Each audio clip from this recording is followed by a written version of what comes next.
আজ আমি আর মা ছোটবেলার মতো করে আবার জোলাপাতির আয়োজন করছি। রান্নাঘরে আজ অল্প অল্প করে অনেক কিছু রান্না হচ্ছে। গরুর মাংসের ঝোল, মুরগির রোস্ট, ডিম ভুনা, ডাল আর দোয়া ওঠা সাদা ভাত। বাজারে গিয়ে আজ অল্প অল্প করে বাজারও করেছি। মায়ের জন্য নিয়েছি ছোট ছোট কয়েকটা হাঁড়ি, দেখতে একদম ছোটবেলার জোলাপাতির খেলার সেই হাঁড়িগুলোর মতোই। ছোটবেলায় এসব হাঁড়িতে ভাই বোনরা মিলে মাটি, পাতা আর পানি দিয়ে রান্না বান্না খেলতাম। আর আজ সত্যি সেই ছোটবেলাটাকেই আবার একদম ছুঁয়ে দেখার চেষ্টা করছি। এখন আর আগের মতো বাড়ি ভর্তি মানুষ নেই, উঠোন জুড়ে সেই কোলাহল নেই, তবুও কিছু অনুভূতি কখনো যেন বদলায় না। এরপর সব উপকরণ কাটাকাটি ও বাটাবাটি শেষ করে রান্না করতে বসলেন। প্রথমে মা বসালেন মাংসের হাঁড়ি। তেল গরম হতেই পেঁয়াজ কুচি ভাজতে শুরু করলেন। এরপর এলাচ, দারুচিনি, তেজপাতা আর লবঙ্গ, রসুন দিয়ে একটু ভেজে নিয়েই দিলেন মরিচ গুঁড়ো, হলুদ গুঁড়ো আর লবণ। এরপর দিলেন আদা বাটা ও জিরা বাটা। সামান্য পানি দিয়ে মশলাটা কষিয়ে ঢেলে দিলেন মাংসগুলো। আমি 2 কেজি মাংস এনেছিলাম, মা অর্ধেকের মতো রেখে দিলেন পরে রান্না করবেন বলে। আজ মাংসের সাথে আলু দিবেন, তবে আলু দেওয়ার আগেই কষানো মাংস থেকে আমি আর মা অল্প একটু খেয়ে নিলাম। এরপর টুকরো করা আলু দিয়ে আরো কিছুক্ষণ কষিয়ে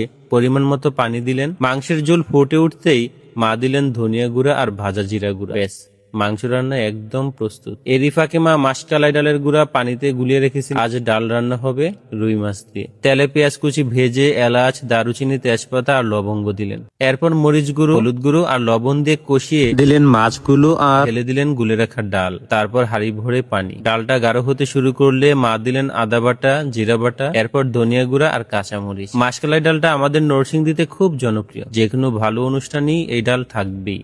সবশেষে ধনিয়া পাতা দিলেই ডাল রান্না শেষ। এরপর মা রান্না করালেন কক মুরগি। নতুন কড়াইটা আগেই ধুয়ে রেখেছিলেন। তেল গরম করে পেঁয়াজটা বাদামি করে ভেজে এলাচ, দারুচিনি, তেজপাতা, লবঙ্গ আর রসুন দিলেন। এরপর মরিচ গুঁড়ো, হলুদ গুঁড়ো, লবণ, আদা বাটা আর জিরা বাটা। মশলার তেলটা বেশি উঠতেই দিলেন মুরগির পিসগুলো।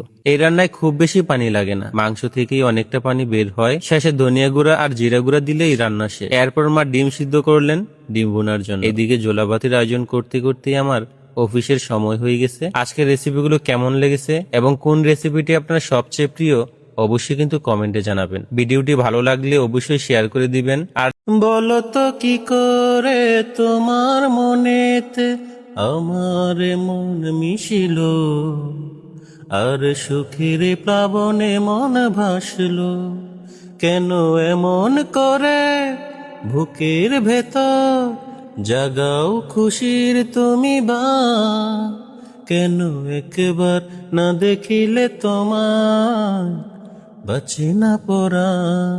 বলো তো আমি তোমার কে, বলো না তুমি আমার কে। জানি না কেন যে তোমার প্রতি আমার এতটা, কেন একবার না দেখিলে